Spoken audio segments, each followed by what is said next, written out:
Have you ever wondered whether tensions between Russia and the USA could eventually spark a World War III? You wouldn't be alone if the thought of the World War III have ever crossed your mind. Even I thought that many events in the past would escalate into a world-ending global conflict. But that was before I learned about the foreign policies of Russia and the United States. In this video, I will share my knowledge with you in hopefully a digestible manner, despite interest in oil and natural resources that have been subjects of countless debates. I am going to dwell more deeply on the real political positions of the two superpowers and how they try to counterbalance each other. I think the mainstream media have failed to bring sufficient explanation of the real situation between Russia and the United States. Is really the strategy of the two superpower rivals to eventually invade one another? Neither side is actually preparing for ground or full-scale invasion, despite what you might see on the news. Such a move would immediately result in a global disaster, even if a victory was achieved by one side. The United States outperforms Russian Federation in the number of active personnel, aircraft carriers by scale 10 to 1, submarines and military budget. Yet they can still only resort to soft power most of the time, like economic sanctions, propaganda or fear-mongering. The most obvious deterrent why the US have not made a move on Russia is the nuclear arsenal, that's roughly equal for both powers. Nobody could guarantee with any level of certainty that a ground invasion wouldn't lead to a nuclear war retaliation. Not to mention the economic costs. Even if the US won militarily, the collapse of American economy along with the US dollar would be inevitable. Just invasion to Iraq will have cost Americans $6 trillion, and that's a small underdeveloped country with small military and no allies. You can only imagine how costly invasion of Russia would be. What both countries are doing to counterbalance each other is far more profound. They do use hard power, just not directly against one another. These confrontations are called proxies. A clear-cut example of this strategy was the Soviet-Afghan War at the end of the Cold War.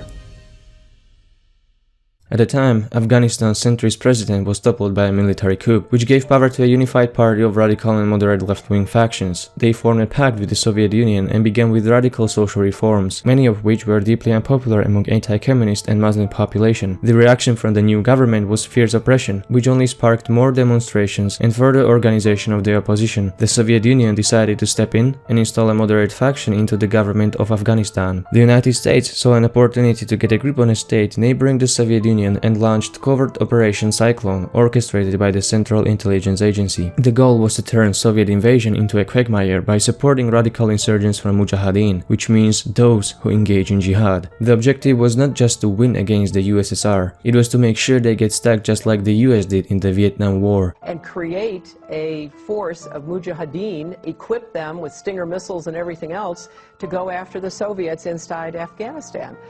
And we did it because we were locked in this struggle with the Soviet Union.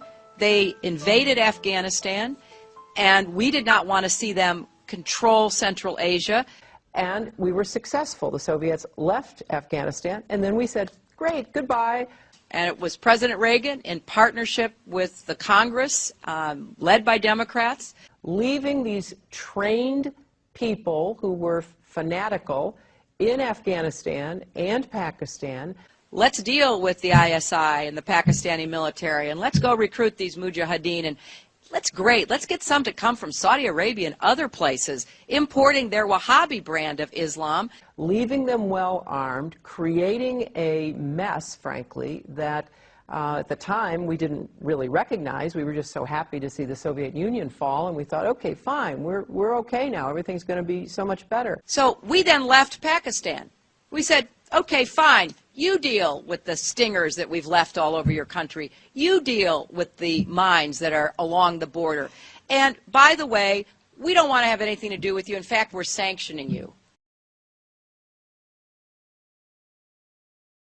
When you learn about this case study, you can understand how the US has approached Iraq, Libya and Syria. They supported opposition groups, turning blind eye to their radicalism with the aim to weaken Russian influence abroad as well as inside the country. And how does this affect Russia within their own borders? Very personally, actually. By supporting groups in Syria, the United States eventually props up the same jihadists that are dismantling Russia's own territory in the northern Caucasus. The Islamic State has a 15,000-man strong emirate inside of Russia, proclaimed as part of its caliphate. Russia's response to the problem was to install a dictator, Ramzan Kadyrov, as a president of Chechnya.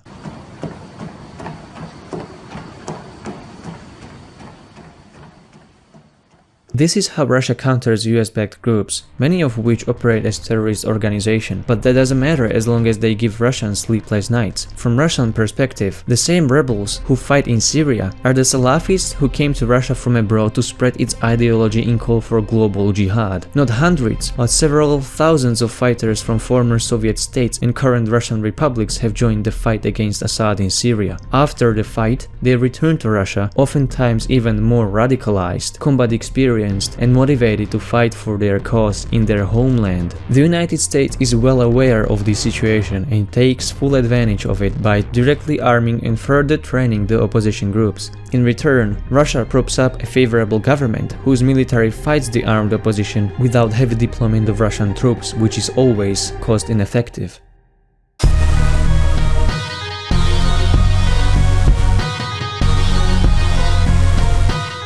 The use of proxies instead of direct engagement is a cheaper strategy of choice. Something like providing your group the right intelligence or equipment, such as anti-aircraft missiles, can make a huge tactical difference. It's definitely more economical for the rivaling superpowers than to deploy your own troops, pay them higher wages and compensations for deployment, not to mention dealing with the domestic pressure when you send your own citizens in the name of realpolitik. This is why the Middle East is currently a chaotic mess of oppressive dictators and sociopathic groups with deluded ideologies. These proxy fights take place here because Russia, unlike the US, is not capable of exercising its power across oceans. The proxy groups are willing to join the fight not because they like either side, but because they get leverage to gain more solid ground they otherwise wouldn't have among largely moderate population. And as history proved many times, after the fight is done, they turn against those who helped them grow in the first place. This is what is among international relations called realism, a sort of chessboard view of global politics that pays little regard on what it leaves behind. For the people directly affected by the balance of power, this is already a full-scale war, which is why it is so worrying, as these strategies are only expected to continue instead of traditional warfare we learned about from history. You're only lucky if your country isn't in the middle of the clash of titans.